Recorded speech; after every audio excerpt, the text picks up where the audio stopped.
Welcome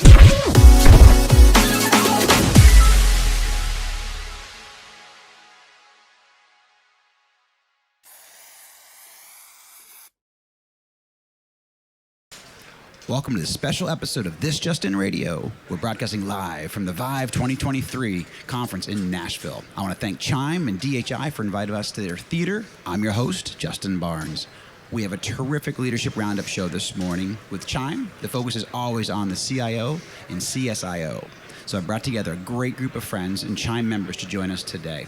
I look forward to all of them helping us wrap up ViVE 2023 with just what some of the priorities are for the CIOs and also hopefully some of the conference highlights along the way. My first guest, Dr. Dan Nigrin, CHIME Board Chair and also CIO of MaineHealth. Welcome to the show, my friend. Thanks so much, Justin. Thanks for having me. Great to have you here. So, how long have you been in town? Since Saturday. Awesome. Long, good stretch, though. Yeah. So how's ViVE been for you so far? ViVE has been fantastic. There's just so much energy at the conference, and so great to see all of the vendor representation here, spanning both innovative, new, young companies as well as more established ones, and obviously all of the CIO and CISO leadership that you mentioned. So. Fantastic speakers, presentations. Obviously, the entertainment here in Nashville is phenomenal. And so it's just been a fantastic several days for us. Yeah. So this is my first ViVE, but obviously been a conference for a long time, and the energy here is just unparalleled. I mean, people here, the thought leaders here, the vendors here, the innovators here, as you mentioned, some of the people who are new to the market, but with phenomenal technology and innovation, and some people have been around for 20, 30, 40 years, but still innovating and making a big difference. And so it's what's here, it's phenomenal. And one thing that I really love about the event is that it was pretty manageable. It's the right size. Absolutely. Walking from one end of the show floor to the other is achievable within a few minutes. You got it. And I also love the fact that again, some of those smaller new entrants to the market are right next door to the more established ones, and so it's a little bit of a leveling of the playing field, which I think is important. It's actually a very good point. And Steve Lieber brought up yesterday on the show that they actually may limit it to say 10,000 or so. So we keep this intimate, we keep this at a nice high level, and to your point, you kind of level the playing field, because some of the other conferences, someone might have a almost like a 80 by 80 booth, and then you kind of drowned out that 10 by 10 innovator. So, but here, kind of everybody's on a level playing field. So it's a great point. Yeah, and not to mention it allows us to go to new cities that we haven't had a chance to go to before. You got it. Now we'll make a plug for ViVE next year in LA. I'm very excited for that. Absolutely. So, what are the top agendas? You as the CHIME board chair, what are some of the top agenda items for you guys this year? Well, certainly continuing with the success of ViVE is one of those. This has been a huge strategic priority for us as an organization. Expanding internationally is a very big effort for us. Our advocacy efforts in Washington are as important as ever. And just getting back to the core mission of CHIME, which is education of our health IT leaders, absolutely still top of mind for us and what we're focused on. Healthcare is undergoing a huge transformation now with IT and some of the innovative new technologies that we're seeing all around us here, and there's a lot to keep up with. And so I think CHIME plays an incredibly important role at helping our leaders do that, and getting them up to speed on all of the new opportunities available to us. Absolutely. No, CHIME's been around for many decades, great at the leadership level, certainly for CIOs and CSIOs, but you guys are also, I know, branching out and spreading out for a lot of the top leadership within health systems and organizations. That's right, yeah. So you have a very unique perspective as well, being the CIO for Maine Medical Center in MaineHealth. So tell us, I guess, from your perspective, what are some of the biggest challenges that you're facing, either within your organization, not giving you any inside strategy, but as challenges as the CIO? Well, I think one that is unfortunately a recurring theme with all of my colleagues that I speak with is just the financial challenges that we're under. It's never as though we had buckets of money to play with, right. but things are as difficult right now as honestly I can ever remember them in my 25 plus year career. So that's an incredible challenge because we're being asked to do more. In many ways, IT is the solution to some of these problems, right? Allowing us to be more efficient. And yet we've got to get there on a much, much tighter budget. And so that's an incredibly big one right now. Yep. Coupled with that is, of course, the workforce challenges. In our post-COVID world, we're struggling to fill clinical roles, administrative roles, IT-centric roles. Flexible work and remote work has been a boon for many of us, but it's also meant that people have much more ability to, take their skills somewhere else and not move and uproot their families. And so that's an ongoing both opportunity and challenge for us. And then finally, the clinical community is really struggling as well right now. Yes. Doctors, nurses, clinicians of all types are just burned out. They're challenged to, again, do more, see more patients, do it with 80% of their pre-existing workforce, and that's tough. And so when we layer on technology that's not optimized for them, that just makes the struggle even worse. So we've got to do everything that we can in our power to simplify the technology, remove those obstacles, and sort of help as best as we can. Yeah, almost as a follow-up to that, I would like to talk about some best practices, but you are also being in Maine. I mean, that could be a little bit more unique with, like, are you doing incentives to bring people in, or you have a large enough pool in Maine to pull from, or do you actually send people to move to Maine? Gorgeous state, amazing state. I'm actually from Boston, so I know Maine pretty well. Yeah, no, one thing we do have is our environment, our landscape. Yeah. It's just beautiful. So we just need folks to come for a little bit, and then invariably they end up staying. Yeah. Our health system is based in Portland, Maine. Fantastic city. Beautiful city. And so, but yeah, it is definitely a more rural state. We have an incredibly strong team now, but recruiting is a challenge for us.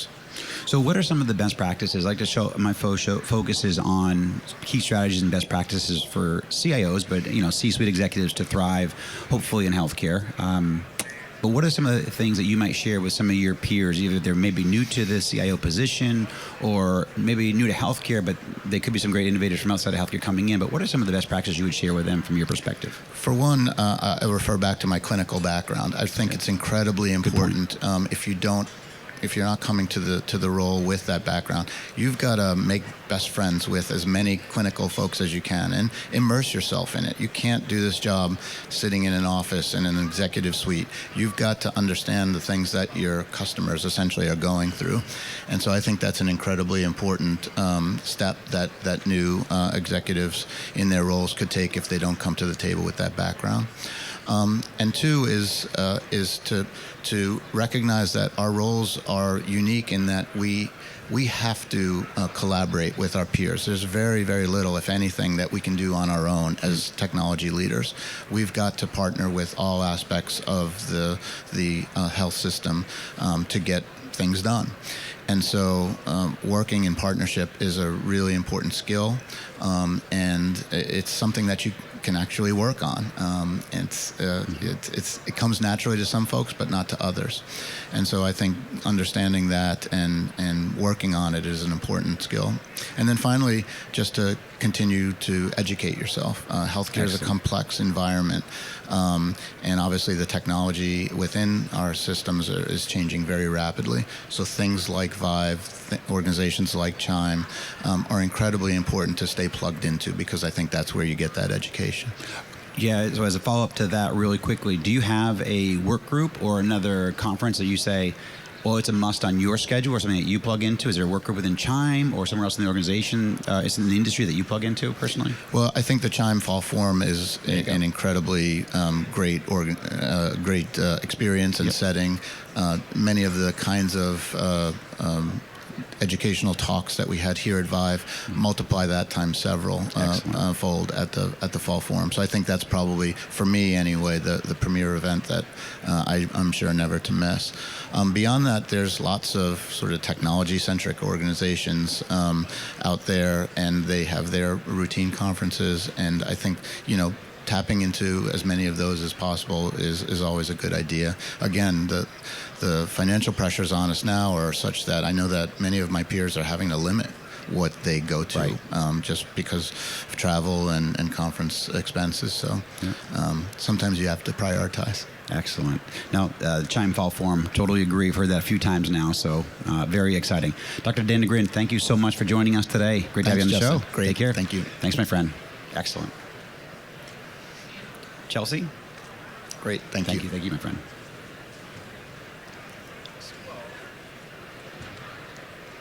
Welcome to the show, Chelsea. Thank you for having me. How are you? So it's at Chelsea Arnone? In the old country, it would be, so I'll just I heard you on Monday saying that. Arnone. Arnone, Director of Federal Affairs for CHIME. So I know we got some breaking stuff that we're going to talk about. Is that right? Cool. Yeah. But before we get there, how's CHIME for you? How's ViVE been for you this year? It's been fantastic. It's my first time here. I joined CHIME in June of last year, so it's wonderful. Very cool. And where'd you come from? I came from another company that's in healthcare. I've been in healthcare for about 15 years now, so. Excellent. So what broke this morning and what do you want to talk about? So what broke this morning is the implementation of the PATCH Act, which was passed as part of the omnibus last year. So the FDA was instructed within 90 days, which is today, March 29th, to implement the provisions to require medical device manufacturers to provide certain cybersecurity items in their pre-market submissions. So they are now going to be held to a very high standard for providing cybersecurity SBOMs and this happened, literally at 8:45 this morning it was released. So we're not shocked and surprised. We were looking forward to it, but it is now in effect. Excellent. Fantastic. So you bring up cybersecurity. I know it's one of your main focuses. What do you want to kind of share regarding that? Some of your thoughts and what's happening with the White House releasing their first national cybersecurity strategy last week? Yeah. So it was actually a little bit earlier this month. The White House released this administration's first national cybersecurity strategy. We were, absolutely thrilled that they're paying attention to the critical infrastructure sectors. It did not mention the HPH sector, ours, so it didn't mention it directly, but it's something that is, of course, with the COVID-19 pandemic, they've been targeted greatly, our members, so we are, we were encouraged by that. And also late last year, the Treasury Department indicated that they were considering a catastrophic cybersecurity coverage plan, sort of perhaps to be modeled after the National Flood Insurance Program. So we were very supportive of a potential catastrophic cyber offering from the federal government. And we are paying attention to the implementation of the CHCIO law, which is mandatory reporting from the critical infrastructure sectors, and that will be released sometime later this year, the proposed rulemaking. Okay.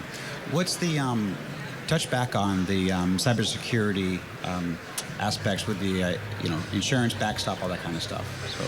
So the insurance marketplace for cybersecurity for providers is becoming, it's no longer soft market. No, it's great. I've been part of it, I know. So that's what I'm very interested in that. So we, for those that have, been hacked and are uninsurable, they are, this would be a great offering or opportunity for them. They're absolutely willing to go to get this. They're willing to meet all the needs, but then they are just denied. And it's cost prohibitive, it's very expensive, and it doesn't always cover, it actually usually doesn't cover the full cost of an attack. So if it costs $60 million to a member, they'll cover maybe half of that. Right. Okay. So you talk about, I know we've spoken off air a little bit, data privacy and the FTC enforcement of the health breach notification rule. Talk about that a little bit.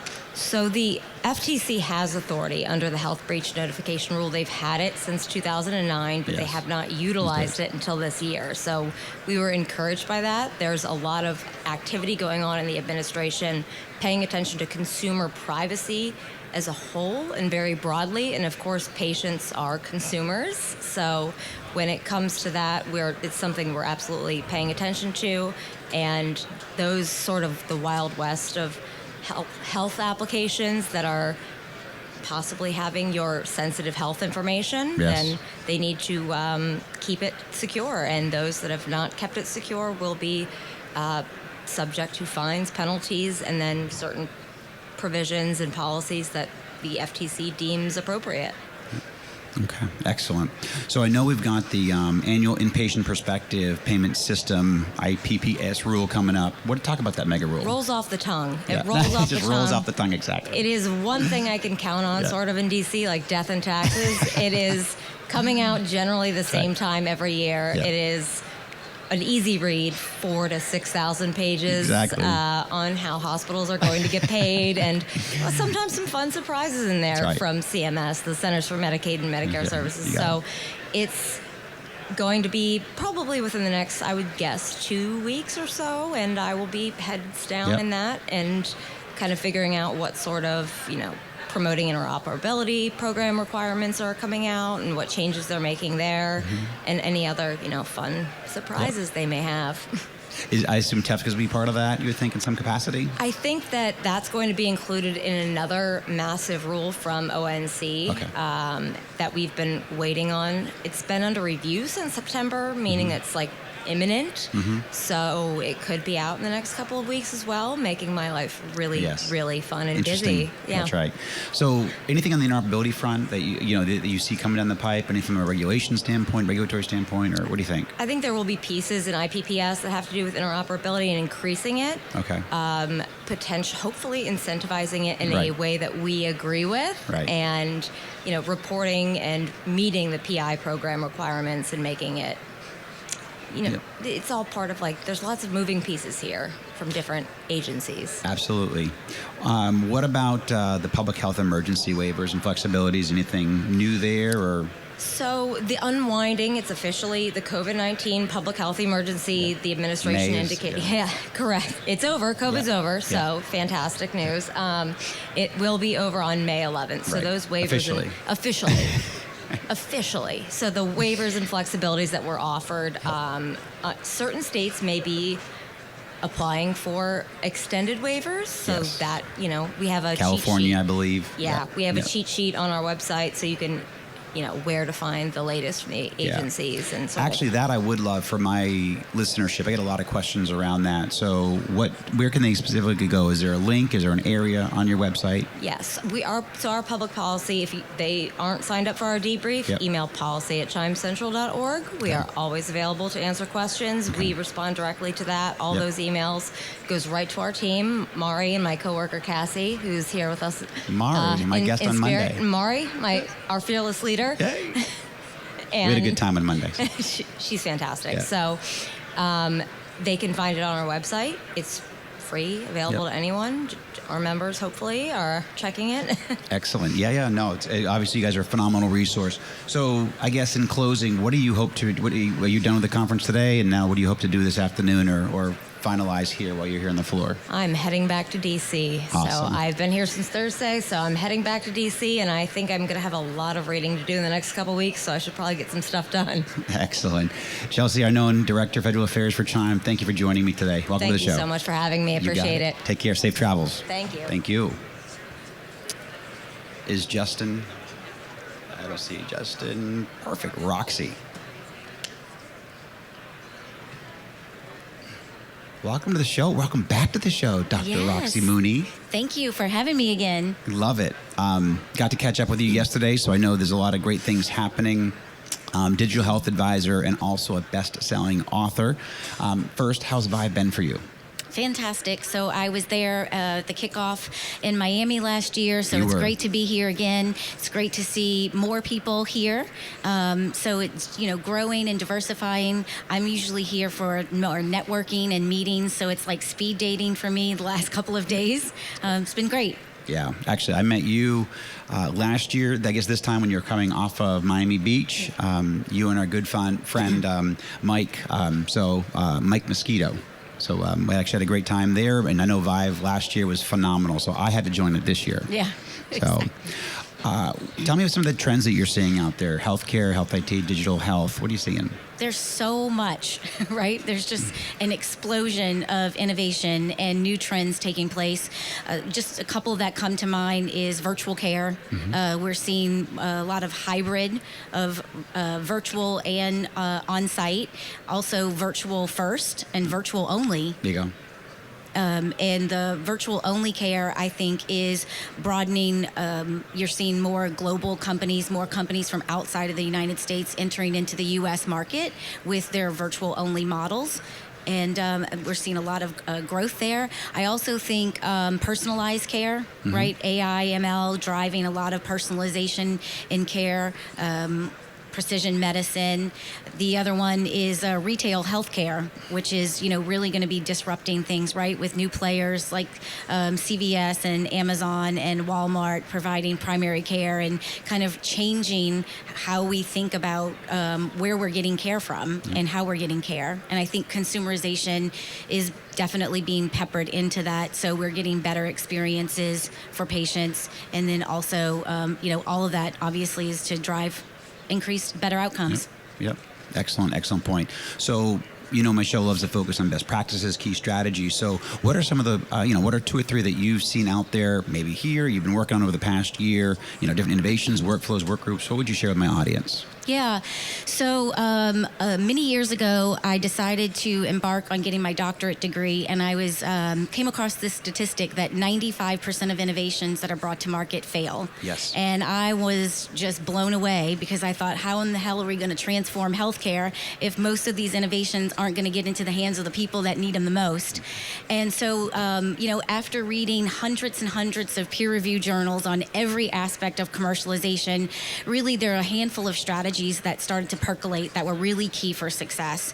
So one of them is building out an early adoption strategy. So most often when we are thinking about our commercial strategy or our go-to-market strategy, we have kind of a one-size-fits-all. Right. And so, a strategy or best practice for success is really rethinking that, using the diffusion of innovation model that's been around since the 1950s and building our strategy based upon that, and kind of tailoring our messaging, our product configuration, our sales and marketing all around early adopters first, and making sure that we're penetrating that segment of the market, and then shifting and building another go-to-market strategy that's tailored more to the mainstream market, because your messaging, your product, your sales, your marketing is all going to be very different.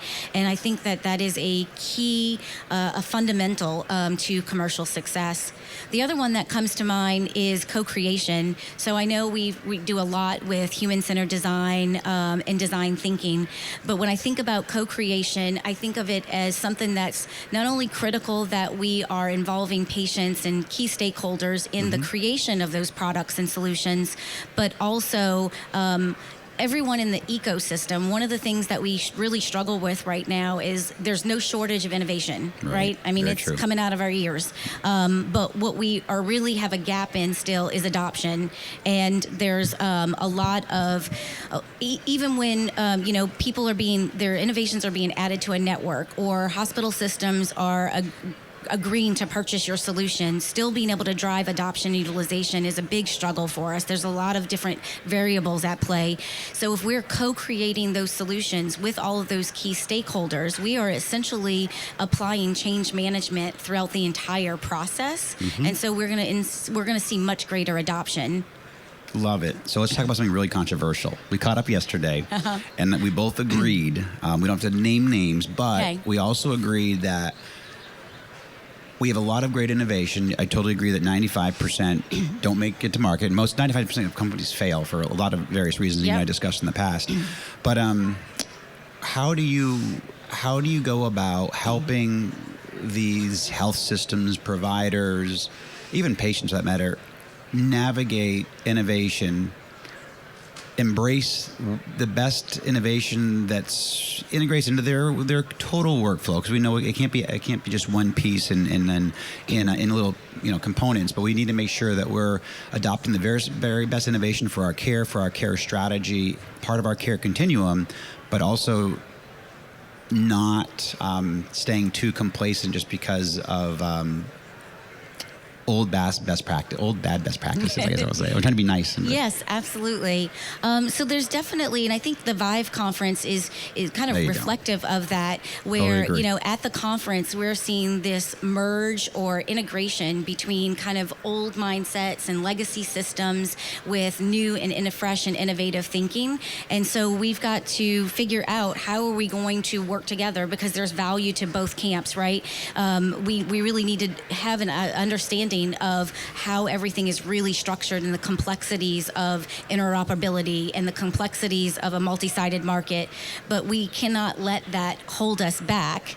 You see, I think there's several booths that talk about liberating the data, right?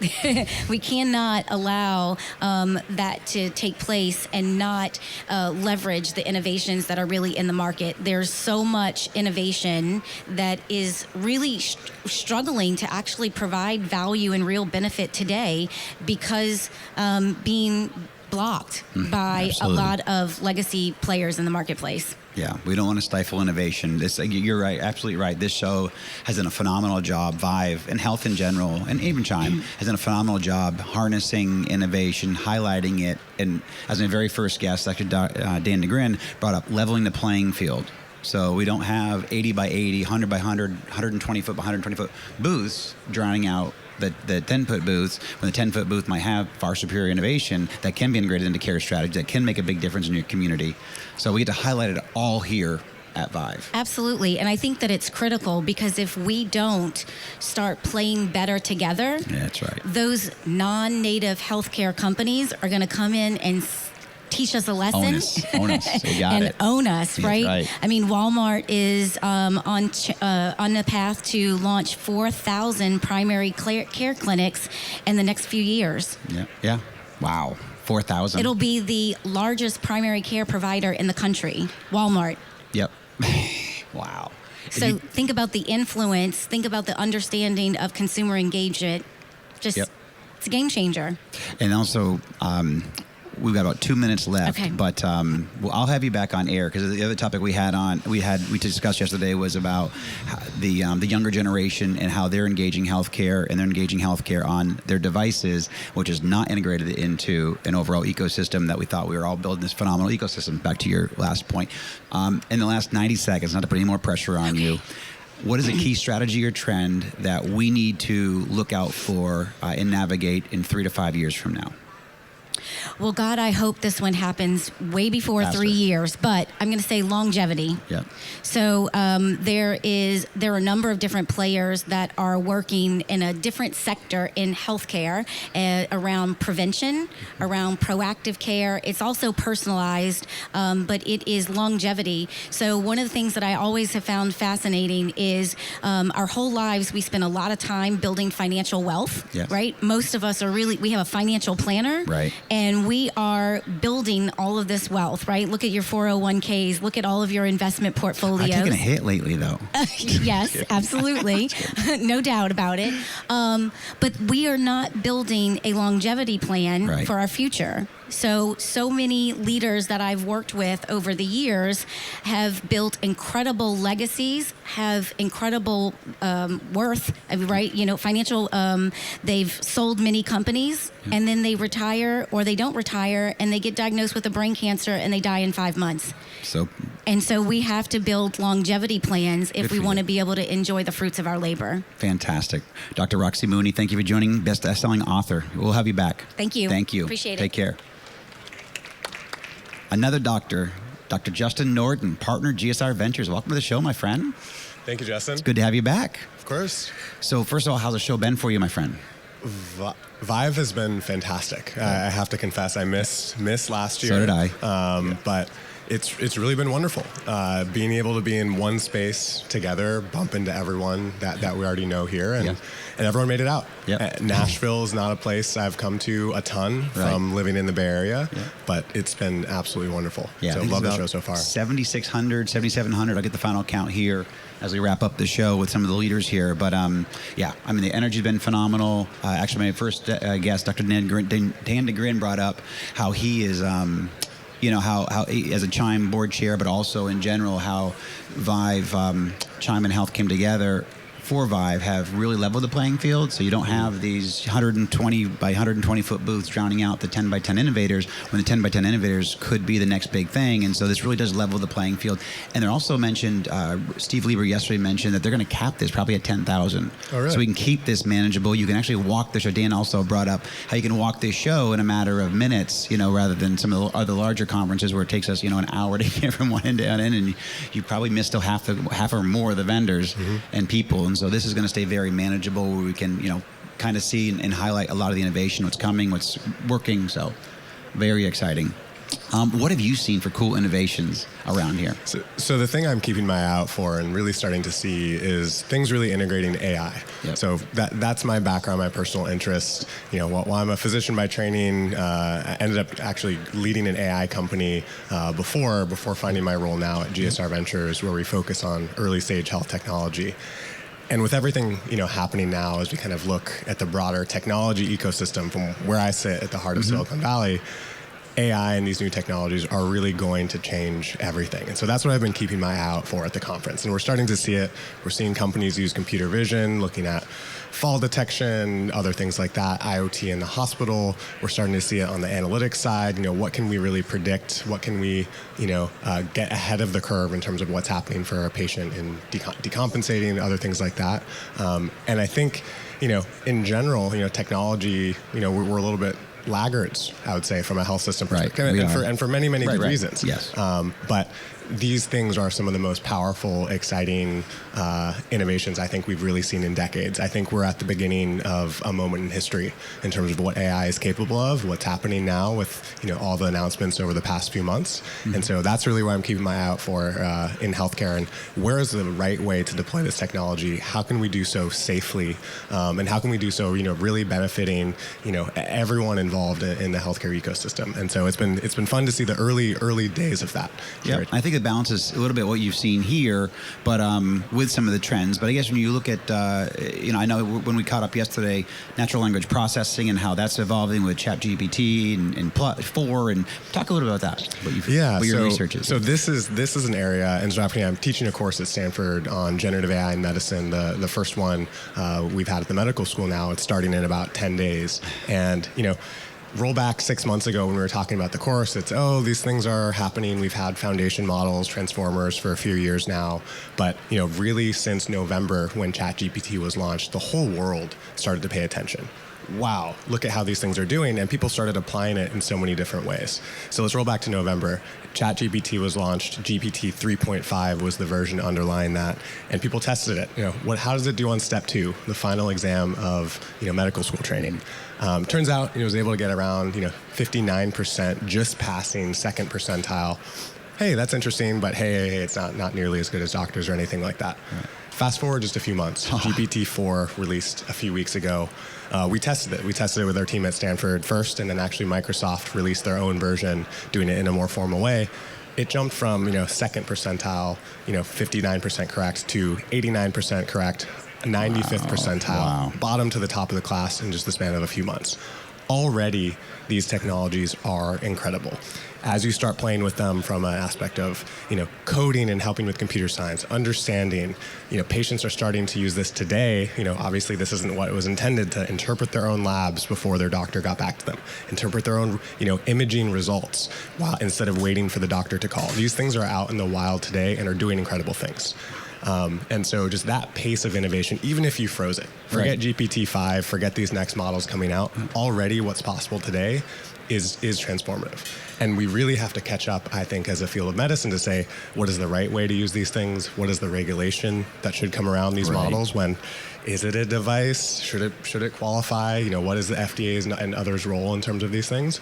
But I think the power is transformative, and that's what excites me so much because, historically, we've thrown bodies at the problem in healthcare. Right. We've hired more, we've tried to put more people around it, and we really need to use technology to help unburden our providers, right? That is like the number one issue across every health system in the country. Dan brought it up first thing, yes. We need more providers. People are burnt out. And so I really think these technologies can offload a lot of that burden. I don't think they're going to replace any providers. Clinical care is a totally different beast. Empathy, connection, technology has nothing to do with that. But can we offload some of that other administrative burden? I really think we can. Fantastic, Justin. So where, and a couple, maybe a minute on this, what's going to be significantly disrupted, do you think, with ChatGPT? What do you think? Oh my gosh, this is a massive disruptor. This has come out of nowhere. What innovation? One innovation coming out of nowhere, how patients even seek and start to interact with the healthcare system. For years we've had Dr. Google, right? You're coming in to see me in my clinic. You're already looking up what you have, what you think it is, what you think you want. That has already shifted overnight. Now we have ChatGPT, patients coming in with their own doctor. And for the most part, it's a lot better. Or it's giving a much more compelling, detailed answer, even if it might be wrong. And so immediately this is happening now, and we need to be ready for this as medicine. Wow, fantastic. So what do you see as a key strategy or trend that we must be ready to successfully navigate in 3 to 5 years from now? I'm going to sound like a broken record, but it is really this. I think the systems that are looking to see how these tools are going to impact themselves, looking to see how they can, aid their providers specifically as a focus, those systems are going to start to kind of leapfrog and lead the way for those who aren't, especially when this is a multi-year process. You can't start in 3 years saying, oh my gosh, now we need an AI strategy. What are we going to do? You're going to be behind the ball. So I really think it's today starting to say, what are the tools and things that are coming out? What are the pressing issues? What can we do safely? What can we start to do first? And then how does that build over time? But this really is the key trend. You can call me out, in a year if I'm wrong, and say, no, Justin, you're completely wrong. AI, none of these tools did anything. No, I see the evolution. But that's where my bet is, and that's where nearly all of my attention is today. Yeah. So final question, looking out over the remaining part of 2023, what do you see as maybe outside of maybe ChatGPT, an innovation or a sector that you said, we're going to go after that? We want to go, we see that as a burgeoning area, so much opportunity there. What sector is that? One of the sectors, so we actually did a survey of other, the largest survey of digital health venture capitalists. We did this last year. We published it in November. And I think the one area that I think, as well as my fellow peers, that is ripe for innovation is the area of oncology. There is so much need in terms of what can be done in the oncology and kind of transforming and updating the patient experience. This is one of the toughest moments in life when someone gets a diagnosis, and we need to do better supporting those patients along that journey. Everything from, the initial kind of interpretation of what's happening to, when someone's going through chemo, how can we be closer to that patient? How can we intervene earlier, prevent that ED visit, and really create kind of a far, far better experience overall? And so I think oncology, for good reason, isn't the first place where health technology went, but it really is a place for innovation going forward. Okay. And now looking out over even the rest of, some of your, I guess, sectors, I'll put you on the spot. You like the lab space at all? Some good innovations happening there. We actually they brought it up.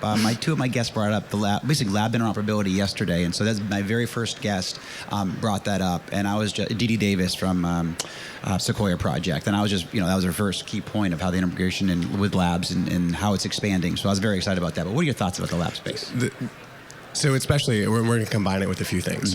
When you think about kind of more virtual care, when you think about trends towards consumer, people kind of getting care where they want, when you think about what these AI tools are going to do in terms of kind of offloading or taking that early triage for patients, all of this still involves labs, right? Labs have only grown in importance as we have more labs we're able to do, next generation sequencing, specialty labs, et cetera. And it's, underlies so much of clinical decision making. And so we need easier ways to get labs, making labs more interoperable, making it easier to order, make it easier to order, custom specialized labs. And so this is really going to be the backbone for everything we do kind of across healthcare going forward. And so companies able to go in, make this process easier, update antiquated process, make things completely interoperable, make things, seamless across the consumer experience to the provider experience. This is really going to be a key infrastructure for really how we unlock the next part of healthcare. So we're really excited to see what companies innovate in the lab space. Thank you, Justin. Yeah, and 70%, the CDC, that famous CDC stat where 70% of our medical record is made up of lab results, and 80% of the actual file is lab tests, literally. Now, my other friends, Mark, made a joke that's because it's all paper and it takes a lot to print it all off. But anyhow, no, very exciting. Justin Norden, thank you so much for joining us today. Partner, GSR Ventures. Thank you, my friend. Welcome back to the show. Thank you. Great. Okay. I text him, so. David, welcome to the show, my friend. Thank you. My pleasure to be here. Excellent. Thank you. Great to have you here. Good to meet you.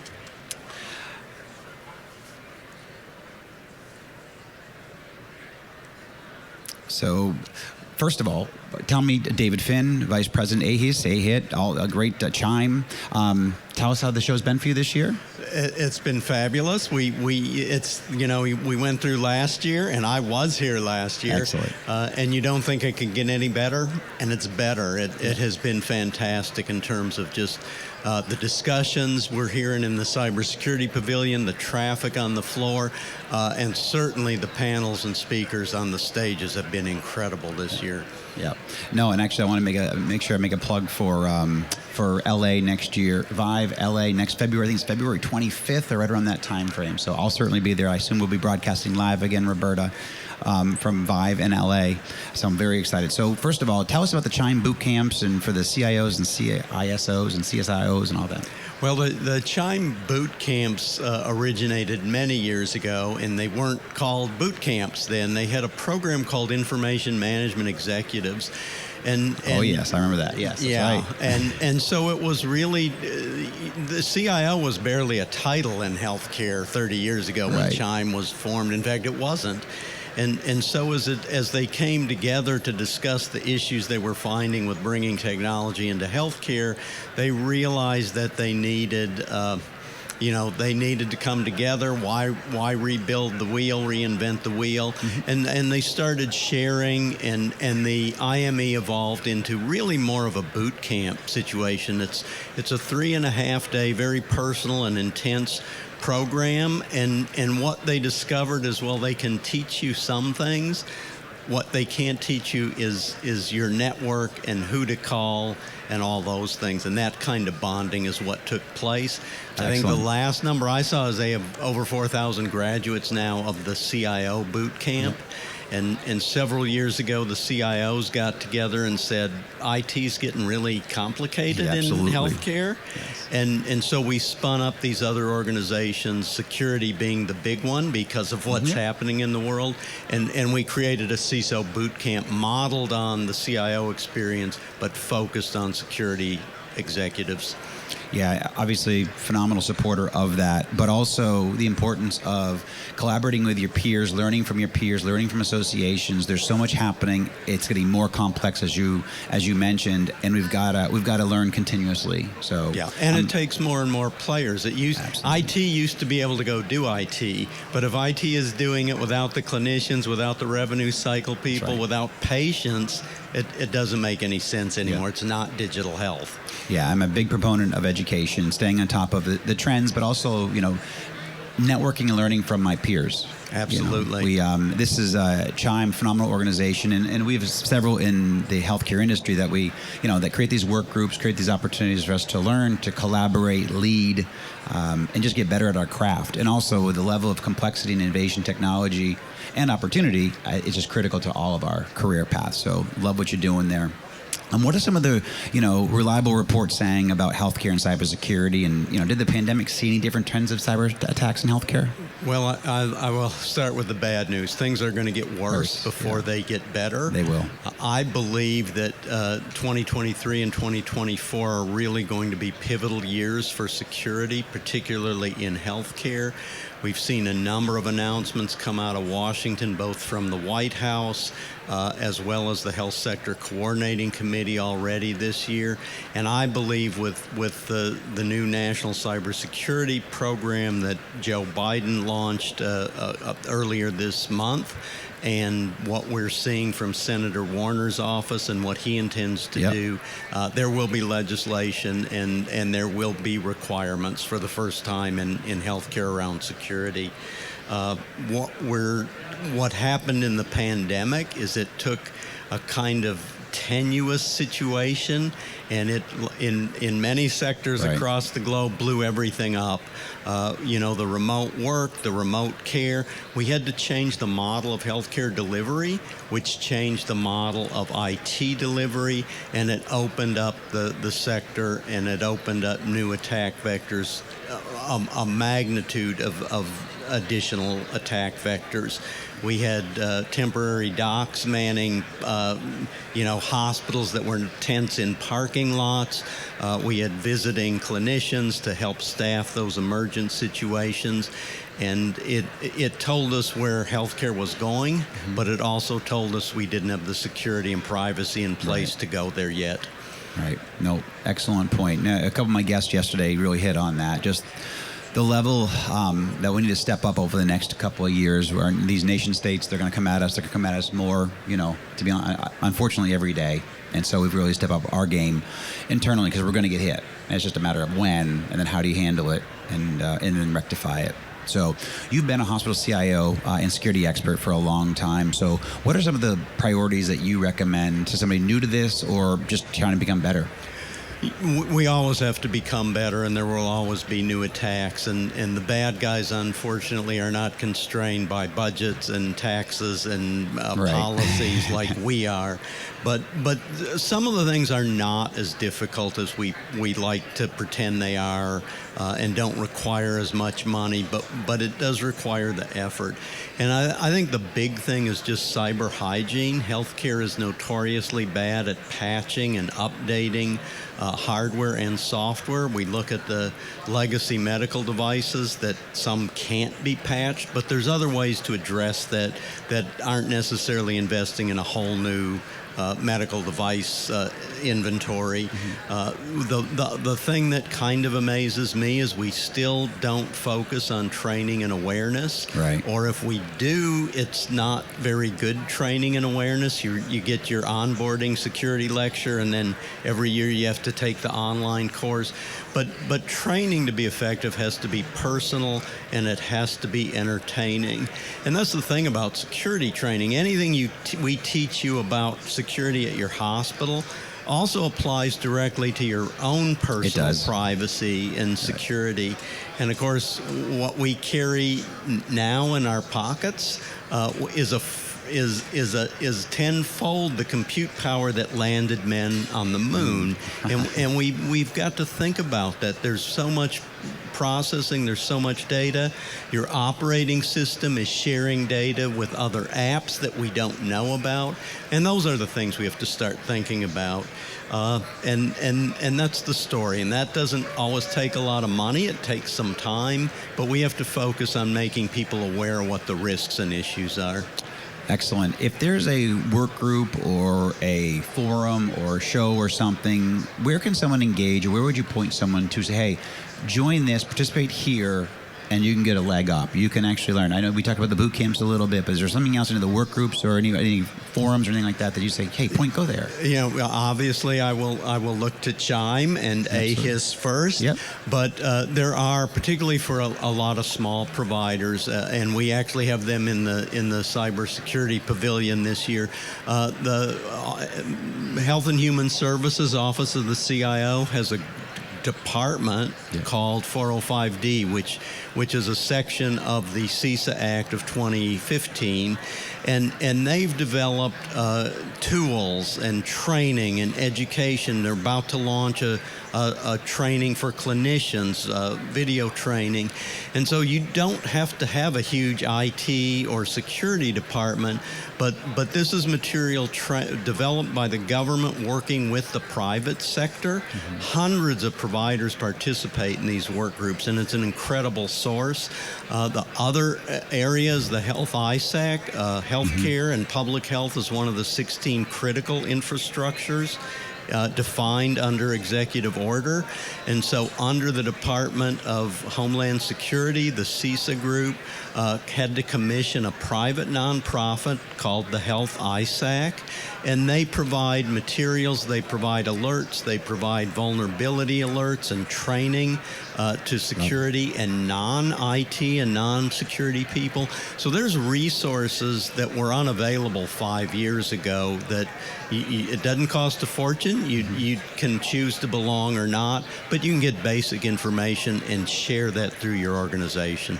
Love it, David. Thank you so much. A lot of great wisdom there. Thank you for that strategy. David Finn, thank you for joining us today, my friend. Thank you.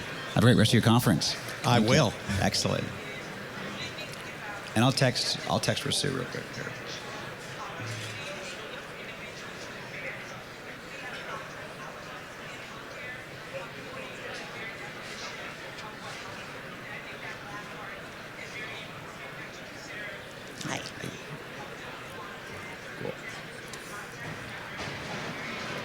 Theresa Bell, co-founder, president, and CTO of No2. Yes. Love it. You got the name right. Excellent. Thank you. Welcome to the show. Thank you, Justin. So first of all, how's the conference been for you? You know, it's been fantastic. I spent some time walking through yesterday, and I took a minute, and I said, you know, what I'm feeling right now is gratitude. We've spent the last few years in, you know, confinement and everything else, and our ability to be back together as a group is great, and took that time just to say, you know, this is important. These types of things are really important. So they are. I'm glad to be here. Yeah. When did you get back in? When did you get in town? Sunday night. And where'd you come from? Boise. Excellent. Yeah, no, I think this is my third or fourth conference since the pandemic. But I mean, every time it gets better, you see more and more people. We're coming together. We collaborate at a much quicker velocity, and you learn a lot more. So a very exciting. Completely. And the world's tough, so it's good to have times together. So. It is tough. You're right. I totally agree.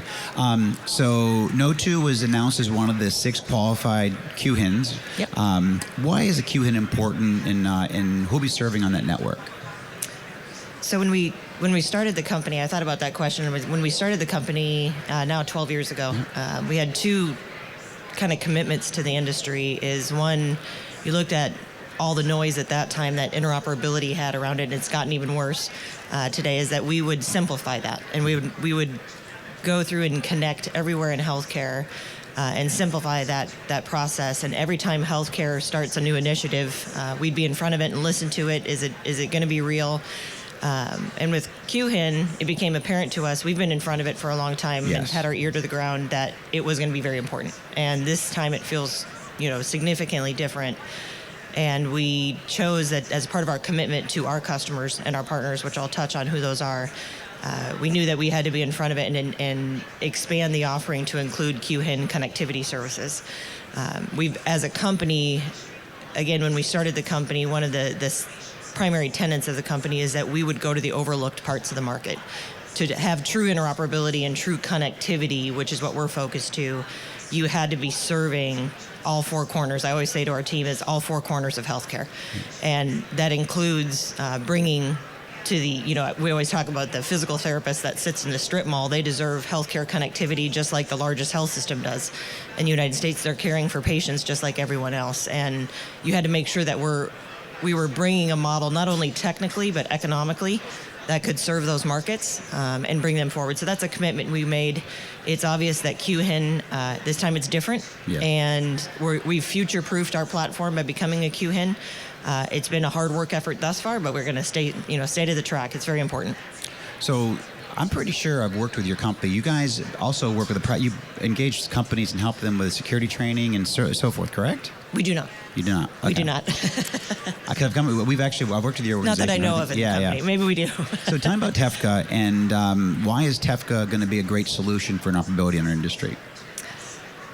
Well, if you look at I think if you asked every person on this floor and what interoperability was and the problems with interoperability, you get a different answer literally every time. I call healthcare a bandwagon industry. We've seen it over and over again that the next interoperability initiative or the next connectivity initiative was going to take care of issues that we've been long hoping for, and none of them have, right? They've all been additive to the problem, including FHIRE, which is now a 10-year-old protocol, but they're all part of the collective equation. So QHIN solves the fundamental problem that we've needed to solve for years, and that's connectivity. And getting the information to just move. Before we get to some of the harder problems like semantic interoperability and things such as that, you just got to get the information to move and move at scale and be able to do that. We've seen success, I think, enough with like Care Quality Commonwealth that it's obvious that those types of models work, and now we do that at a national level. Really important. So we've gotten to the fundamental problem. We call ourselves the power grid. That's what it is. We're just keeping the electricity or the data flowing and solve that at scale for the nation. Excellent. Fantastic. So what do you feel that hospitals should be doing right now as they plan to participate in TEFCA? What are some best practices you'd share there? Well, hopefully they don't have to think about the technology part of it, because that's where the industry's gone wrong every time. I always say interoperability has been the worst marketing campaign for the last 10 years because we're so focused to the acronyms. And as a provider, whether it's a large health system or a small provider, they shouldn't have to be focused to the technology part of it. So hopefully their EHR vendor is taking care of that. We know, for instance, Epic's becoming a QHIN, and it just becomes a natural outcome of the technology that they've invested in. Where I believe their responsibility sits as a health system, in particular, is the influence that they carry to the rest of the community, is spend that time working with community members. So whether it's the post-acute industry or EMS or whoever it may be, making sure that their community partners and those that they're collaborating for care coordination with are also looking towards a QHIN, because those have often been the markets that haven't, and thus we've continued to fail. So I think they have a responsibility there as the influencer in the market to push their communities forward to become a QHIN. And the second piece is also to educate themselves. It's a paradigm shift, right? So if we look at how interoperability has been done in the past, it's all been point-to-point, expensive interfaces. I think I'd heard you just ask somebody about lab interfaces. I mean, everything's been this education around HL7V2 and what that does. And there's certainly going to be a continued need for that in a narrower focus, but it's really about educating yourself on this paradigm shift to broad connectivity. And what can you do with the tools that you have? It's amazing. I'll sit with health systems and they don't understand their tools that they're just sitting on within their EHR, and what they could do to solve real problems, do more with less. They're all forced with very tight budgets, is that you've got the tools you're sitting on to let the data start flowing and drive efficiency. So I think that's their responsibility, less about the actual implementation of the technology, but how to utilize it and see it at scope. I love it. Yeah, you brought up Care Quality and Commonwealth, and I'm a co-founder of both those organizations. So I'm glad that you brought them up and love it, and I believe everybody should be engaging. Yeah, thank you. So I guess if you have to give like one piece of advice to a health system about to engage this process, you said, hopefully it's not the technology piece. Where would they start? Where do they go to learn more to basically be prepped for some of this? Like, is there a specific website area where you'd point them to? Where would you say, here's where you need to go? Well, I'd start with their EHR vendor, because it's all about, for me, QHIN is just the back end, right? It's the edge that is actually performing the interoperability. So educate yourself on what tools you have within your EHR. That's where we see the biggest downfall right now, is work with your EHR vendor, get to know your technology stack that you have. And then if you want to move past that, is understanding the capabilities within QHIN is go out to the TEFCA website. I actually don't know it off the top of my head. I should. But go out to the TEFCA website, understand what protocols are behind it if you want to go that deep. But start with what you can do within your own workflows, and then understand the community around you and how to see both sides of that workflow come to life. It's excellent. I believe you can go to healthit.gov and they'll tell you all about TEFCA. Thank you very much, Justin. You got it. Did you start that one too? Yeah, no, I did not. Okay. Theresa, thank you so much, Theresa Belli, for joining us today. Have a great rest of your conference. Thanks. Thank you. Bye. And then Rasu, we're ready, my friend. Dr. Shrestha. How are you, my friend? Great, thanks. Great to see you. Yeah, you too. So did you speak this morning? Did I see that? So this was yesterday. Yesterday? Yes. What did you talk about? I love what I saw. I love the social media stuff. So. What I talked about was how do we illuminate the dark side of the moon? I love it. Yes, that's what I talked about. Okay. Well, indulge us. Yeah, sure. So it's interesting, right? So we had been in a meeting with Best Buy Health about maybe 2+ years ago. And we were talking about the things that we could do to specifically impact health at home. And I talk about home is where the health is. Yes. Right? And how we need to really broaden our aperture from the bricks and mortar facilities, the patient-centered approach to care that we've had now for centuries at a time, to more of a person-centered approach to care. Move dramatically away from the episodic care models that we've embraced now, not just decades, centuries at a time, to more of an always-on, ubiquitous, continuous care model. And the comment that someone made in that amazing brainstorming session that we had was, the home really is the dark side of the moon. We discharge the patient. It's a great point. The patient goes home, and we know nothing. Right. And the patient is disconnected and is in the dark until the time that the patient, more often than not, shows up back in the ED. You got it. That's right. Costs escalating through the roof, quality is down, experience is horrible. And we said, all right, we got to illuminate the dark side of the moon. So we're working with Best Buy Health, marrying it together with our hospital at home program at HLTH Health, which is part of Advocate Health now. Yeah. It is the largest hospital home program in the country. Wow. We're bringing in RPM, we're bringing in logistics, we're bringing in a number of capabilities that Best Buy and Best Buy Health are known for. So you know Best Buy for their Geek Squad. Yeah. So think about the evolution of the Geek Squad to the Health Tech Squad. Yeah. And then through all of the learnings that we've been putting in place, as well as the proof points. 6,600 patients treated through our hospital at home program. Just amazing. That is. Right. So a lot of different opportunities, but yeah, excited to share that story. I love it. So how's ViVE been for you? When did you get in town, and how's it been for you? Yeah, ViVE's been great. Yeah, it's been a couple of days now in town, and I arrived just in time to have dinner at Aaron Martin's house. So that's great. Right? Yeah. Aaron and I are good friends, and I knew him, through Providence and all the amazing work that he did there, and he's now back at Amazon, and he had a number of really amazing people for a cookout. That's cool. That his wife and he pulled together, and then day one of ViVE was just amazing. Just soaked everything in, and it's been great. Yeah, as my audience has heard, and you obviously see, the innovation here is very cool. Just the intimacy of the show, I think it's like 7,600, 7,700 maybe. We'll get the final count here in a few minutes, but it's just been it's a great show. It's small enough where you can kind of see everything you want to see everybody that you want to see, and just not too large where you get kind of lost in the fray. So. Yeah, no, I completely agree with it, right? And the thing that the organizers do really well with ViVE is they bring out the energy, as well as they don't beat around the bush, right? They go, right for the jugular in terms of getting to the value of the connections between the C-suite as well as the movers and shakers, the doers on the ground, right? And I think that is really, really important, especially in this day and age of... look, healthcare is in a financial crunch right now. We need to go. We need to go, right? And on this side of the pandemic, with everything that we need to be doing in terms of prioritization, in terms of action, this is exactly the sort of dialogue and actionability that we need to have. Love it.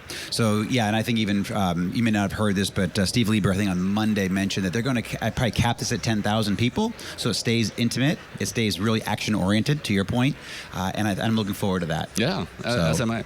Yeah, and next year in LA. Very excited for next February. That's right. LA. Sunny Southern California, back to where I was a couple of years ago. You were. Yeah. So, what are some of the trends that, from your perspective, that we should be looking out for in the industry? So clearly, right, everyone's talking about ChatGPT and AI, right? The AI bubble, just when people are waiting for it to burst, now it gets bigger. Right, exactly. And, what's going to happen to that bubble as it gets bigger. But, the reality of ChatGPT is it is here. It is exponentially more powerful than we've ever known AI to be, even in the form that it is in right now. But at the same time, for me as a pragmatic physician, strategist, innovator, I'm like, look, we've got so many complexities in healthcare, things that are just direly wrong in the way that we're practicing healthcare. I mean, is ChatGPT going to be the Chat CPT, right? Where it's like solving for the things that make healthcare run or don't run. Yes. Right? Get it stuck in the mud. So I think there are lots of opportunities. And again, ViVE is a great platform, a great meeting point for us to have these types of conversations and really talk about what's real and what's impactful.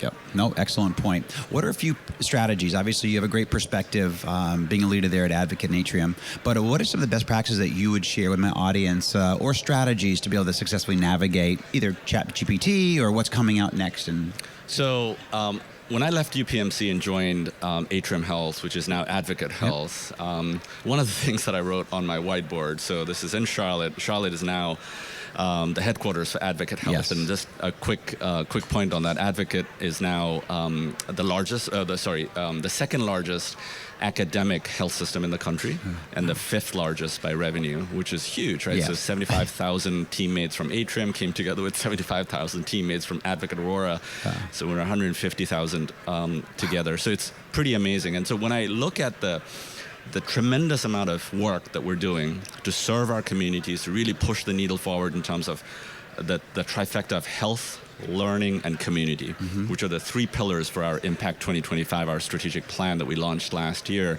The one thing that I put on my whiteboard some years back, which I think is really relevant to the audience here, is how do we inoculate ourselves against the shiny object syndrome? We just talked about ChatGPT. Right. Yep. Yeah. Right. We're talking about all of these shiny objects that are out there, but in the middle of that shine are those diamonds, those jewels in the rough that we really need to be embracing and putting into action, and making sure that we're able to then translate that to cost savings, to revenue generation, as well as to making sure that we're able to address the dire needs of our patients and communities on the ground. Yep. So, I mean, even kind of flowing with that, what do you see over the next 3 to 5 years, kind of the proverbial crystal ball? What do we need to be thinking about, keeping an eye on? You say, hey, this is going to be big, and it's not quite here yet. It's evolving, and it could be what you talk about, ChatGPT, CPT. What do you think will be 3 to 5 years out from now? So, I always ask my team, what's different on this side of the pandemic? Right. If the pandemic hasn't been a wake-up call for us in healthcare and society overall, then shame on us. Right. So what's going to be different on this side of the pandemic? I think we need to, abjectly hyper-focus in on the social impact and health equity issues that surround us, that are the root causes of the many ills that, we're facing in healthcare. I think, to be quite honest, if I could be provocative, please, healthcare economics is all screwed up. Right. I mean, there is this tremendous disbalance between, look at the payers and the providers, man. Yes. Right. I mean, look, through the pandemic, we as a provider organization, had to endure months, if not years, of losses, massive losses. And thank goodness that we, got some help from the government, and were able to then work with public-private institutions, really bring together the essence of what it means to actually serve the communities. And I'm not dissing the payers. I think they're here for a reason. Yes, absolutely. But they had multi-billion-dollar profits every quarter. Right. I think that needs to be addressed, let's just say. Yep. Nope, excellent point. Rasu, thank you so much for joining us today. You're obviously always a phenomenal guest. I'd like to keep you back on air every 6 to 12 months or so. But Roberta's saying we should ask one more question. So what do you, as a priority for you over the next probably 3 to 6 months for 2023, what's going to be one of your main focuses as an organization? Obviously, now 150,000 of you came together, so I know there's a lot of work just in that and kind of bringing that ecosystem together overall. But what is your main focuses from an organizational standpoint and a strategy this year? So lots, and we could talk forever on this, but just to hone in on one thing that I'm truly excited about, we're building an innovation district in Charlotte, right? We're calling it the Pearl. It's 34 acres of amazing land. I think that's right. We broke ground recently, just a couple of weeks ago, and really excited about this, right? Because I think our collective job descriptions today is that we're curators of ecosystems. Right, and that's what we're doing. Is we're building an ecosystem. We're building the most innovative medical school in the country. That will, we just broke ground, and it'll be up and running early 2025. Right in the middle of the innovation district. We're also bringing in ERCAD. So ERCAD is this global experiential learning surgical simulation center. There are a number of ERCADs in Europe and Asia, one in Africa, 2 in South America, but there has not been one in North America. And we worked with ERCAD and actually built and stood up ERCAD North America, now a wholly owned subsidiary of HLTH, now Advocate. And that's going to be in the heart of the innovation district. So think about everything from robotics and experiential learning, surgical simulation, AI, augmented reality, etc.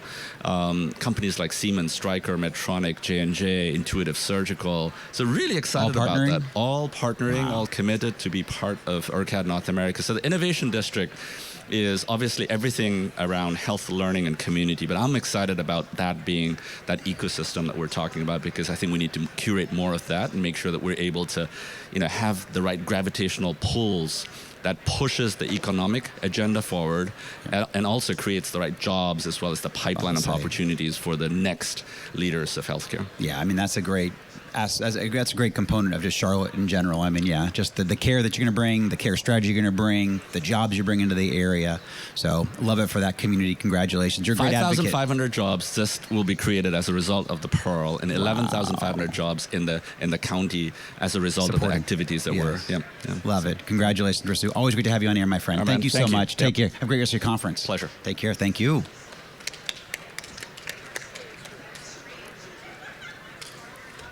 Gil. How are you, my friend? Welcome to the show. Gil Bass, Managing Partner, Chair, Global Health, Fin Partners. It is so great to see you, Justin. It's great Thank to see you so in person, much. my friend. We've obviously been on social media together for a long time. I know. I was just listening to you and Rasu. That was like A+. He's always a phenomenal guest. I hope you're going to submit that for some Emmy. Possibly. He's always a phenomenal guest. Blessed to have him as a friend. And, he's real. He's real. Yeah, he is. He tells it as it is, and he is bold. Yes. He is. I love it. And also, obviously, always shares great best practices that we all can learn from and take. And also, you see what he brings to the community of Charlotte. So very exciting. But where are you in from? Where do you live full time? Where are you in from? Well, I often say that my home is a United Club somewhere on the globe. And that's being because a fan, that makes sense. Yes. Yeah, and we're fortunate to have 38 offices around the world. But actually, what brings me from place to place is really to learn and champion health innovation. And, I know that as we look at this meeting in particular, I walk away at ViVE totally inspired. It's a unique gathering of people, like-minded. Yes, but very true. What brings us together, I think, is we see the woes of the world, and we're compelled to answer the call to action. Amen. I love that, Gil. So, you kind of mentioned a little bit there, but how's the show been for you? When did you get in town, and how's the show been for you? So came in town on Sunday. Okay, great. I've been meeting with scores of people. We're catching up. Yeah. This is not my first in real life meeting. This is about my 10th. There you go. Since this whole journey began. I was listening to you before that this is among your first. Yeah, well, this is my fourth one since the pandemic. This is my first ViVE, but this is my fourth show, I think, since the pandemic ended. Well, I guess, a couple years ago, technically. Right. But actually I went to HIMSS for 22 years in a row. But this, right here is, this is my first ViVE per se. But I think we're on a roll here, and we're going to keep this going. Awesome. So, but you have a unique perspective, combat medic to CEO, taking on a global health initiative. Why is it so important for us to look globally when it comes to technology, strategy, healthcare? Well, let me say first that health really is a very personal thing. And you mentioned my background, certainly from my Army or combat and I'm medic. 11 Bravo originally as well. Okay, so I'm paratrooper. So, Amen. There you go. So, you really see how individualized it is, but going through different countries and seeing the needs of refugees, for instance, you get an appreciation for the fact of what people will do to sustain life, to protect their children. Obviously, Nashville has really experienced a horrific tragedy that among many tragedies we have to address in this nation. And certainly as two veterans, we feel it. We know what these weapons of destruction can do. Absolutely. And we have to address that. Hopefully people will do that in a bipartisan or nonpartisan way. Yep, completely agree. But let me speak to the question that you asked just now. The realities are that health is not just a global issue or a local issue. It's a home issue. It's a housebound issue. What happens is that certain things connect all those homes. Information connects all those homes and their aspirations. But we're facing some challenges around the world that are really limiting the potential of what people here at ViVE are doing. The fragmentation of the health ecosystem has becoming so bad, and Rasu talked about that just a few moments ago. The economics of health are not understood from sector to sector. And when I sit with CEOs from different segments of our industry, hospitals, pharmaceutical companies, retail pharmacy, they actually don't understand how one another makes money. And because we keep on layering in systems into that, our system here in the United States becomes more and more complex. And that inhibits people's ability to actually access care. So health is both personal, household, it's national, and it's global. But we have in this country a very unique health system. Most countries, Europe, some countries in the Middle East, really have a system of we'll call government sort of structured care. We have a system that actually it's payer-based, it's personal-based. We're going to have to start to learn about how to better navigate that system. Right. Yeah, when thought one of the directions you were going to go, and you kind of did, but is looking globally to see how they're solving actually their own healthcare crisis. And so I remember one time I had a chance to go to, I think it's 2011. I went to Cuba because they have basically the best birth rate in the world because of the way they take care of the mother and the child. Yes. You have an opportunity to stay at home, but if you don't have 3 or 4 square meals a day for the mother and the child, then you can go into a home and they'll take care of you and give you those 3 or 4 square meals a day. Absolutely. They're looking at health disparities and they're addressing them on the fundamental level. You got it. Let's take that a step further. Yeah. Hong Kong spends about 7% of GDP on health. Right. We spend almost 20% of GDP on health. Hong Kong, the people of Hong Kong are living 10 years longer than we are here. Most European nations spend anywhere between 6 and 10% of GDP on health. Again, they're living longer. Right. We're living a shorter lifespan, and each generation looks forward to tragically living even a shorter lifespan. So what's wrong with this? You just touched on something that really I think all of us should be aware of. Health just isn't about health innovation. Right. It's actually about caring for people in a home. If they lack food, that's a health issue. If someone has asthma and can't afford an air conditioner, well, guess what? They're going to have an asthma attack. Absolutely. So we really haven't gotten to the fundamentals of what keeps people from being healthier. And as a result of that, we push it off until they're really sick. And then, of course, welcome to the emergency room where care is the most expensive possible. You got it. We have a lot to learn from the rest of the world. Yes, we do. Where they really drill down on social determinants of health. Yeah, and We're just not there to your yet. point, yeah, totally agree. And I'm a big proponent of everybody traveling as much as you can to learn those best practices, because it's not just about technology. And unfortunately, I think, when you were just making your last statement, you made me think about our diet.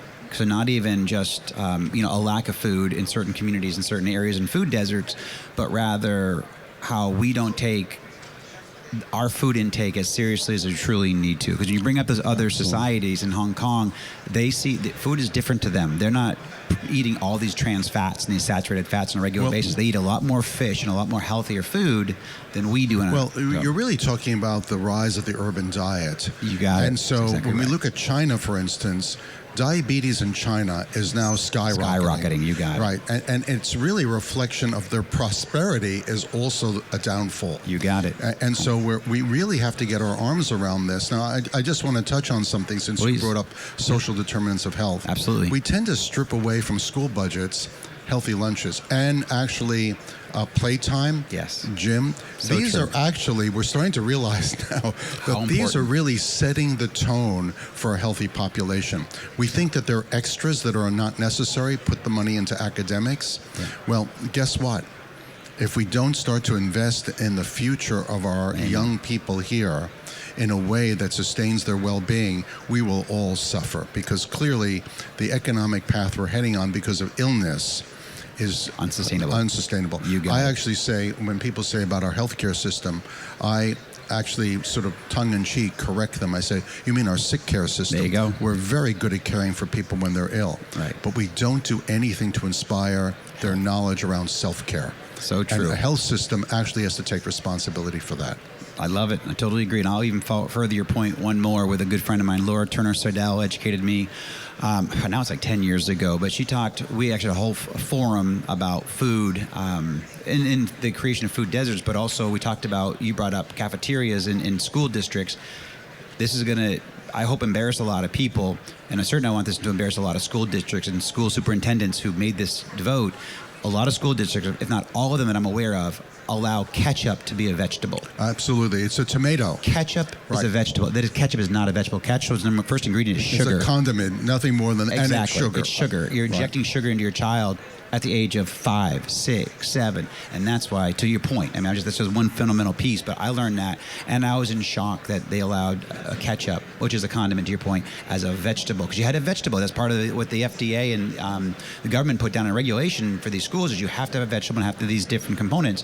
So they manipulated the rules. Justin, we have to have the courage. We have to have the courage to build a healthier society. Absolutely. Now, what we don't realize is, to some extent, is because we have economic fragmentation to a large extent, the health system, the educational system, the policy system, all look at their budgets very separately. Very true. And no one is saying, wait a minute, if we don't invest here, we're going to spend money over here. You got it. Right. And so this is really unsustainable as a society, where other countries are really managing their economics more holistically. I don't have an answer for that, but I do say... Well, I think you already said it. I think we need to look interoperate together to collaborate better. I mean, I think that was your point. Yeah, but at the same time, when we look at health information, and one of your guests on the program was just talking about sharing information, the EMRs. Yes. We don't even make EMRs really centered around the patient or even the provider, the health professional. Right. I remember speaking to a nurse about a particular patient. She said to me, I don't have time to read the EMR. So how is that EMR working for that patient? Right. If the nurse on the floor doesn't have sufficient bandwidth to access the information. So we're really struggling here. Now, that doesn't mean that we have to continue to struggle. Right. I think to some extent we have to take ownership of the sort of the missteps of the system and start small. It's a big elephant to bite into. A bite at a time, as they say. You got it. We have to start to fix some of these fundamental issues. Regarding our school system and healthy lunches and, again, education, let's build a healthier next generation. We can start there, and we can succeed. Completely agree, Gil. Thank you so much for joining me on here. Phenomenal guest as always. Thank you, my friend. Thank you, my friend. Thank you. You got it. Take care. Have a great rest of your show. Gil Bashe, everyone. Thank you. All right.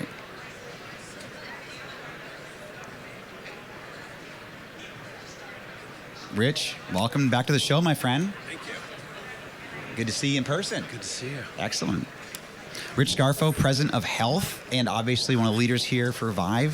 Thank you for having us and allowing us this great opportunity. Yeah, glad to be here. So how's it been for you? It's been an amazing week. Yeah, I bet. So what's the final count? Where do we end up? So we had a goal of 7,500. Yeah. We came in at about 7,612. Beautiful. Yeah. I love it. I had Steve Lieber, I guess maybe yesterday morning, but he kind of gave us that latest update, so that's fantastic. Yeah. Great success. Steve also let the cat out of the bag a little bit. So there's a cat running around here in this one. No, he said that you guys might cap this at 10,000 or so, or maybe cap this in some area, keep the intimacy. It's really important to us that the show remains right-sized. Yep. The goal here is not the number. It's really the right audience. Yep. Our focus with this week and with the initial event was to make sure that we're bringing the right companies together, the right attendees. We really focus on the senior level, the VP and above. Yep. And even with an event of this size, the goal is to make sure that the experiences feel a little more intimate than a kind of a mass market trade show. Yep. And so in terms of looking at the numbers, we'll carefully manage that the same way we do with health. Yes. And that is we want the right people. So if the numbers go up and the percentage of C-suite goes down, that's not success to us. Excellent. Love it. So in the last kind of hours and day here, has this second annual show been what you wanted it to be? And I think it's exceeded our expectations in a wonderful way. One of the common things I keep hearing is that this does not seem like an event only in its second year. Right. That it really has evolved since last year. We had a lot of challenges last year. We were, I think, at the end of the second variant. There was a busy schedule for shows. Yes. People weren't really traveling. Hospital systems were really struggling. And we managed to pull off, I think, a really strong event last year.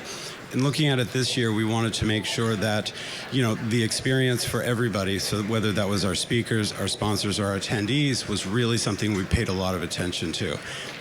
We were able to bring about 320 companies to Miami, and this year we have 602. But the other thing, going back to, the size of things, you won't see many things here above 600 square feet. Right. And that's another thing that we really focus on. So in terms of those numbers, we don't want a lot of booth staff, massive booths. We really want our customers and the sponsors and exhibitors to be able to spend time with their customers and doing other things, not just standing in a booth. Right. We had my first guest, Dr. Dan Nigrin from MaineHealth, said how this show levels the playing field, and I love that analogy because you have these innovators, everybody's kind of side by side. There's no 120 by 120 booths or whatever, and we don't drown out anybody. So everybody can kind of find each other, we can collaborate at a higher level, and it's so I'm extremely impressed. And just so you know, last year I met several people coming off ViVE in Miami Beach, and they were electric. They were just electrified 3 or 4 days later, and so I'm like, and I missed it because it was a busy trade show season. But I said I was never going to miss it again because the electricity hit us and it was phenomenal. It's been good. And, what we try to put a lot of elements together that generate some excitement. We have a very specific look that we focus on. All of our artwork is created by our team internally. It's strong. As well as the digital assets. Everything is done in-house. And, this goes on. They'll start for Los Angeles shortly because a lot of work goes into that, and we build a whole theme and look around it. And it might seem trivial, but what we try to do is take the things that people are used to, trade shows, and make it more of an experience, not just going to another event. I can see that. It's phenomenal. Any breakout successes this year that you want to highlight? Well, I think Hosted Buyer was one of the big ones, and actually Funding Founders. So that was a surprise in terms of the sheer numbers. So Hosted Buyer, last year I think we did about 700 meetings. This year we did 3,000. We have 330 buyers in that program, and that's an important program for us because going back to the size of the booth and the activations here, it's okay with us if a company comes and takes a meeting space and Hosted Buyer meetings and a few other things. But that's one of the very important parts of the event because it uses the time of the buyer and for the sponsor very efficiently, and they choose who they want to meet with and set times. So that went extremely well. Funding Founders, on the other hand, at the other end of the hall, that's where we bring VCs and startups together.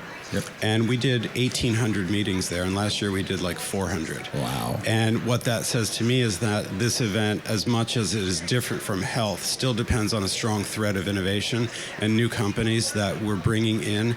And, we try to make the event as accessible to the startups as we do to the larger companies. So the last thing I'll say on that is, as a startup, they don't actually have to exhibit to be in Funding Founders. If they're attending and an approved startup, that's an opportunity that they have here, which is important for us. That's very unique. So what does partnering with CHIME bring to health for a different experience? I've been part of CHIME for a long time, love CHIME, but tell us. CHIME's been a great partner, and going back to the audience focus, two things that are very important to us, the C-suite and CIOs especially, and then having an organization that has really an intimate relationship with that group has been very important. They also bring a lot of thought leadership to the event that is important, and then relationships with hospital systems. So these are three very important things that CHIME delivers to the event that I think has been critical in its success. Completely agree. Any announcement for health this fall? Do you want to mention here? Well, health will be in a new building once again. We were talking last week. It will be in our 8th event before we go back to a facility that we've been in before.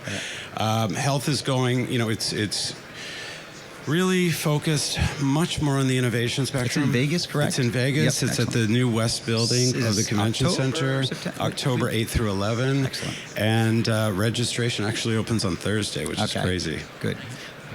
Make sure we do that too. Yeah. Love it. No, health is, I went to health for the first time last year, or I guess, last fall. And the energy there was phenomenal. And so you can see it certainly carried over to here. What can we expect for ViVE in LA in February? I think LA is going to be a great host city for us. Totally agree. We try to pick cities where we can lean into the city in different ways. Here it was music and the healthcare community. In LA, we have a lot of hospital systems, a lot of companies there. It's a different setting. We want to give people a different experience. We're really focused on we've had a lot of meetings here. We'll have quite a few more companies at that event, a lot of new entrants into the space. And I think, for us, it's to really step away from this and understand the experience that people had, where there's room for improvement, because we always are open to that, and we actually, welcome the input and even criticism.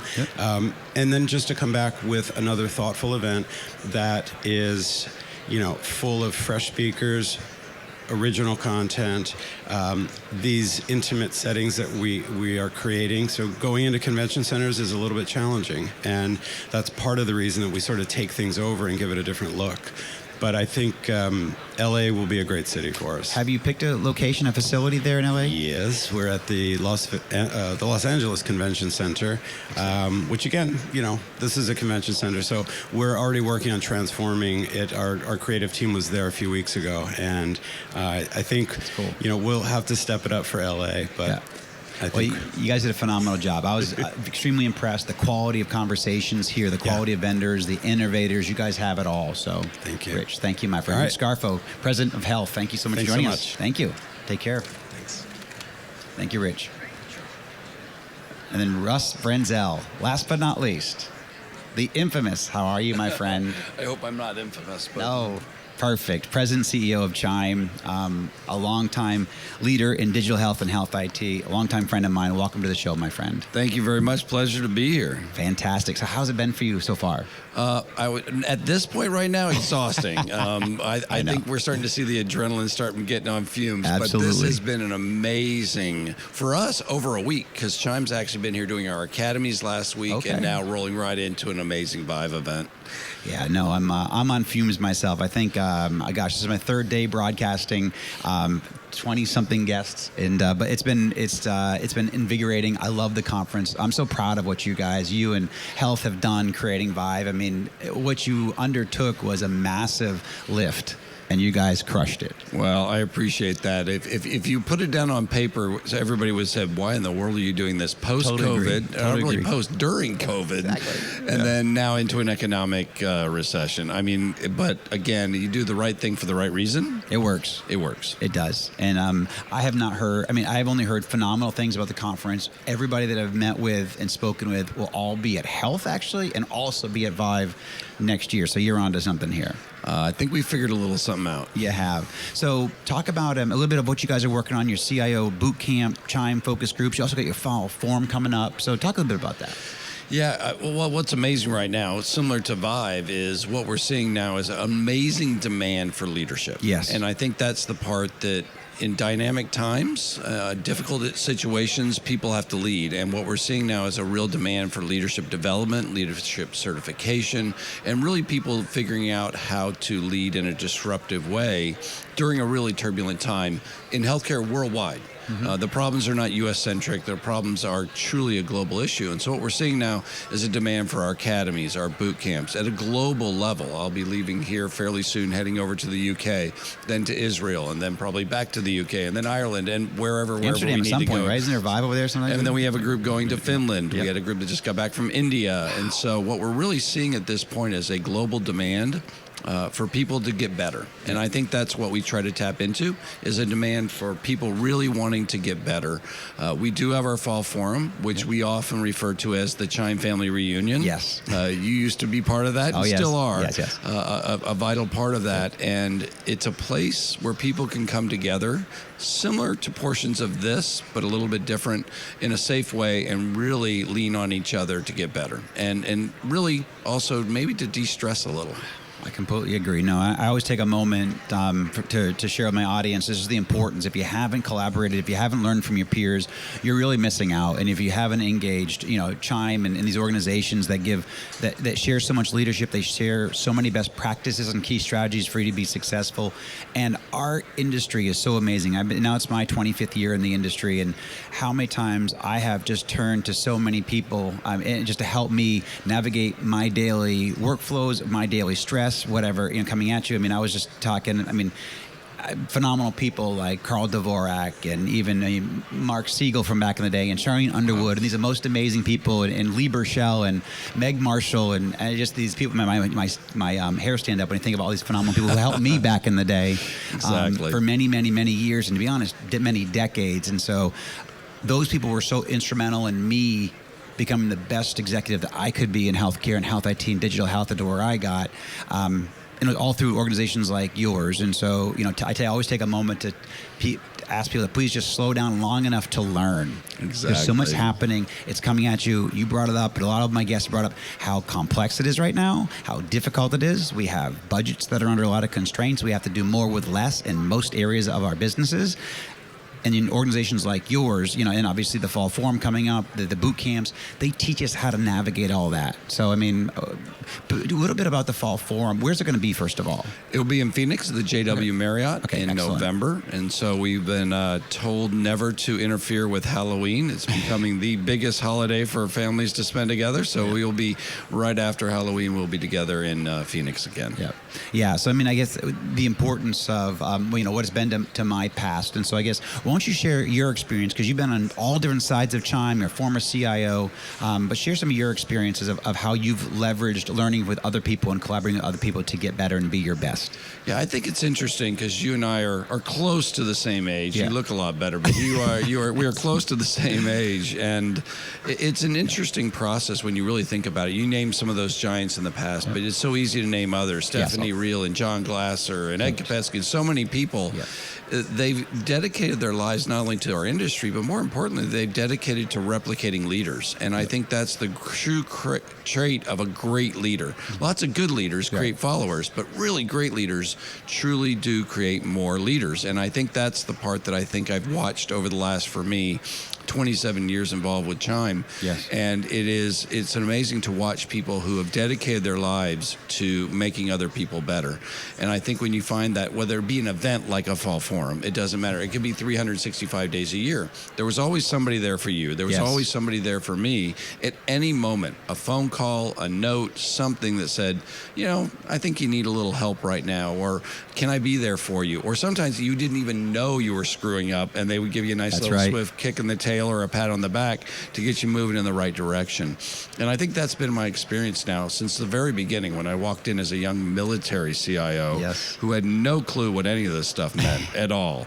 And people like John Glasser, for some reason, wrapped their arm around me, and people like Ed Kopetsky and Skip Hubbard, and I'm like, I just don't get it. Why are they doing this? What are they trying to get out of this? And as it turns out, they were getting out of absolutely nothing. They were just givers that were filling up cups. And I hope we can all be that now as we continue to work for other people. It's true, and that's why I take a moment to talk about it, because you got to start somewhere, and what we're navigating is just so complex, and so you've got to engage, and your organization. So talk about, I guess, the importance of ViVE for CIOs, and kind of why you created this forum, and specifically for that audience. I know it's not just CIOs, there's CSIOs, and there's a lot of other C-suite executives, but why ViVE and CIOs specifically? So this was a very targeted and strategic thought process. This wasn't just create another conference. We don't need another conference. What we needed was a forum and a place where the thought leaders, the senior people that are trying to figure out this crazy industry that needs to get fixed, could come together and try to at least talk about, maybe share, and in a rare case, actually truly fix some of these monster problems that are out there. I've said from the very beginning, I was never really smart enough to come up with some true innovative thought, but boy, I could get really good at stealing other people's ideas. I love it. And I think if we figure out how to work smarter, not harder, if you're the best at X, then I'm going to try to emulate you. And if I can do that, then my curve of learning and adoption is a fraction. If we did that across this entire arena, then we can do things so much faster in this industry instead of I have to create it here. You saw it as a CIO. I know you did. We have to fix it here. No, we don't. Let's steal it from smart people and put it in. And I think that was our intent. Bring all these brilliant people together, our partners in the vendor community, the really smart people at the leadership level, to really start working and sharing. I mean, the numbers are staggering. Over 75% are director and above. Over 50% here are vice president above. What does that mean? We have the people empowered to make change, and we want those people to be here and feel like they can share in open, transparent ways to fix these problems. No, I completely agree. And even to your last point, yesterday I was walking the show floor and with a former business partner and a great leader in the industry, and we kept on going up and down every single aisle. And I'm like, why are we going up every single aisle? We're just kind of catch up because we've not seen each other in a while. He's like, because I want to look at every single innovation here, and I want to see what I can steal or partner with, Because he's like, because your point is they don't want it, they don't want to recreate the wheel. There's a lot of phenomenal wheels here. And so where can we partner? Or just a good idea, like, oh, you know what? I can go create that. Then that's great. But when you partner with this company because you can't create it, that's phenomenal. But don't go recreate the wheel. But you have so much phenomenal innovation here. at ViVE this year. So I mean, I'm a big proponent, and I will certainly be back, and we'll certainly be at Health this fall, and we'll certainly be at ViVE next spring, and possibly even Health over in Amsterdam. But you know, what you guys have been able to do here and create is phenomenal. So I mean, what's your hope for what people will take from, you know, this conference? We're wrapping up here in the next 4 or 5 hours or so. What do you hope people will take away from this? Well, I think there's two ways to look at this. There's what they personally should take away to take back into their organizations. And again, I'll actually say whether it doesn't matter whether it's our supplier partners here or it's somebody back to a provider organization or insurance, they're going to take back. They know they're not alone, and there's people they can share with, and there's a safe place for them to do that. And you think, okay, you're on a big giant exhibit floor. Actually, it's not. You can walk from one end to the other in about 5 or 10 minutes. You got it. You can see this whole place in a couple of hours. Yes. And I hope we don't get much bigger. Right. I really don't, because this is the kind of environment where people feel safe and can do that. The other part of this is as you start thinking about it as an industry, it is time to start dealing with our toughest issues, whether that's equity issues, whether that's access to care issues, or whether that's just the economics at a macro level. We've got big problems we need to fix. And I look around at the people here. They're brilliant. They're smart. Yeah, they're making great products or services, or they're great leaders in their provider organizations. You put all this into one soup, we can fix a lot of things. That's excellent, Russ. Fantastic, my friend. Thank you for having me. Thank you for allowing us to share the stage here with you and your great organization, my friend. Thank you. Blessings as always. Yeah, same to you, Russ. Russ Branzell, President and CEO of CHIME. Thanks again, my friend. And that is a wrap. That is what a great show, what a great time. Thank you so much to CHIME for inviting us to the theater, my producers, Roberta, Greg Masters, Carol Flagg. You guys have been phenomenal in bringing this all together. I'll be honest with you, all the kudos goes to them, because I didn't do a whole heck of a lot but sit here and talk. So you guys did a great job. Thank you so much. We'll do it again. Thanks all. Oh.